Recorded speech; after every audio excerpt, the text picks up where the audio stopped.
كلاتنا حدا تمساسال ጸገም ኣለና ጊዜ የብልናን ንርስዕ ከምኡን ኣብ ሞባይልና ብዙሕ ሰዓታት ብኸንቱ ነጥፍእ ግን ጸገም ሞባይል መሓዝና ጥራሕ ኣይኮነን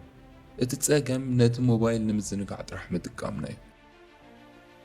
ሎሚ ነቲ መዓልታዊ ዘጋጥመና ጸገማት ዝፈትሓልና ወይ ድማ ሞባይልና ናብ ሓያል ናውቲ ዝቕይረልና ሓሙሽተ ኣፕሊኬሽናት ከርእየኩም እየ ናብታ ቀዳሚት ጸገም ንእቶ ጸገም ቁጥር 1 ምርሳዕ እዩ ክንደይ ጊዜና ሓደ ጽቡቕ ሓሳብ መጺና ግን ድሕሪ ሰዓታት ንርስዖ ሓንጎልና ሓሳባት ንምፍጣር እምበር ንኹሉ ነገር መኽዘን ክኸውን ከም ዘይተፈጥረ ንፈልጥ ኢና እቲ ፍታሕ እንታይ እንተኢልኩምኒ ኖሽን ዝበሃል ኣፕሊኬሽን ምጥቃም እዩ ኖሽን እንታይ እንተኢልኩም ድማ ዲጂታላዊ መዝገብ ኩሉ ነገር ትውድብሉ ዲጂታላዊ መዝገብ እዩ ማለት እዩ ኖሽን ልክዕ ከም ካልኣይ ሓንጎልና ክንሓስቦ ንኽእል ኢና ካብ ናይ ዕዳጋ ሊስት ጀሚርና ክሳብ ዓበይቲ ትልምታት ህይወትና ኣብዚ ኸነቐምጥ ንኽእል ኢና ማለት እዩ ኩሉ ነገርኩም ኣብ ሓደ ቦታ ምስ ተወደበ ድማ ሓንጎልኩም ካብ ጭንቀት ነፃ ይኸውን እሞ ካልእ ዝደለኹሞ ነገር ክሰርሑ ትኽእሉ ማለት እዩ ስለዚ ጠቓሚ ኣፕሊኬሽን እዩ እቲ ካልኣይ ጸገም ሓድሽ ቋንቋ ወይ ሞያ ክንምሃር ንጅምር ወይ ድማ ናይ መኪና ትምህርቲ ንጅምር ግን ድሕሪ ሰሙን ወይ ድማ ድሕሪ ገለ ጊዜ ኩሉ ዘጽናዕናዮ ድዩ ሸምደድናዮ ይጠፍአና ስለዚ ትፍታሕ እንታይ እንተኢልኩምኒ አንኪ ዝበሃል ኣፕሊኬሽን ምጥቃም ማለት እዩ አንኪ እንታይ እንተኢልኩምኒ ኸዓ ዲጂታላዊ ፍላሽ ካርድ ይበሃል እዚ ንምንታይ ዝጠቕመና እንተኢልኩምኒ ድማ ልክዕ ክትርስዕዎ ክትብሉ ከለኹም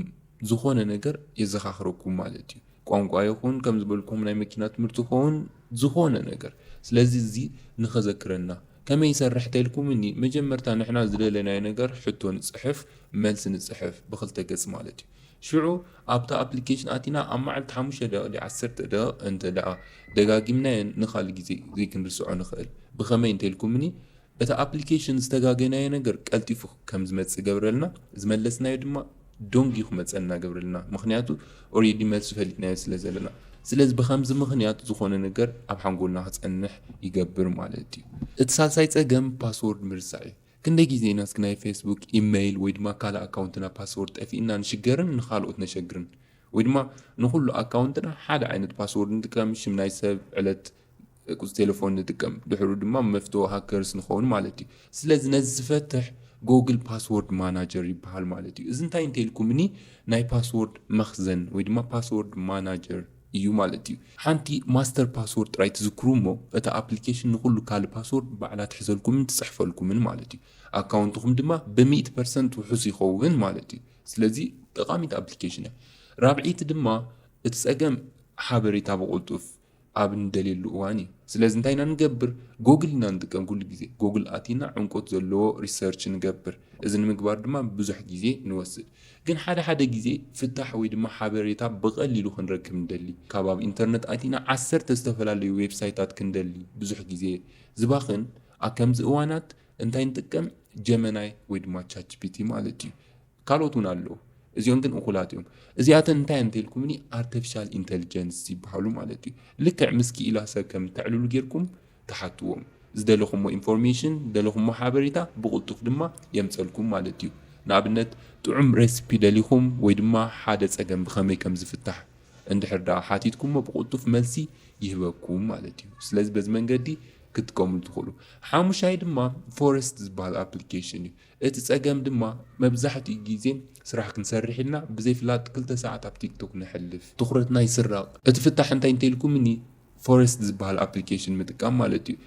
እዚ ንምንታይ ዝጠቕመና እንተኢልኩምኒ ንግዜና ንቆጻጸረሉ ኣፕሊኬሽን እዩ ማለት እዩ ንኣብነት ሞባይልና ክንገድፋ ከለና ኦም ትተክል እቲ ኦም ንምንታይ ዝውክል እንተኢልኩምኒ ማዕረኽ ክንደይ ግዜና ብኣግባቡ ተጠቂምናሉ ለና ዘርኢ ማለት እዩ ብከምዚ መንገዲ ግዜና ማዕረኽ ክንደይ ንጥቀመሉ ለና ክንፈልጥ ንኽእል ማለት እዩ ስለዚ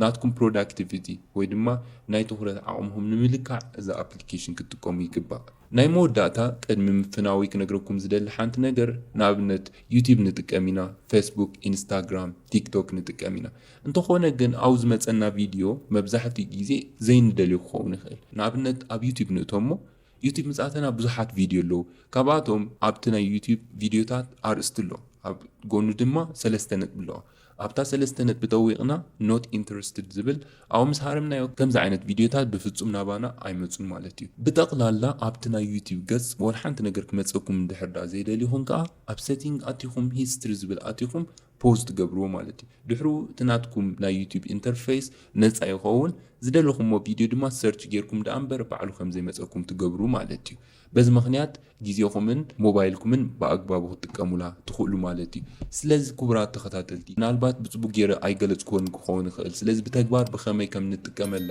ክትፈልጡዋ ትደልዩ ኣፕሊኬሽን እንድሕር ደኣ ሃልያ ኣብ ኮመንት ሴክሽን ፀሓፉለይ እዚ ቪድዮ ጠቃሚ ኮይኑ እንድሕር ደኣ ረኺብኩሞ ላይክ ግበሩ ሰብስክራይብ ኮመንት ሸር ተገበርኩም ዝበለፀ ኣብ ቀፃሊ ቪድዮ ይረኸበና ቻው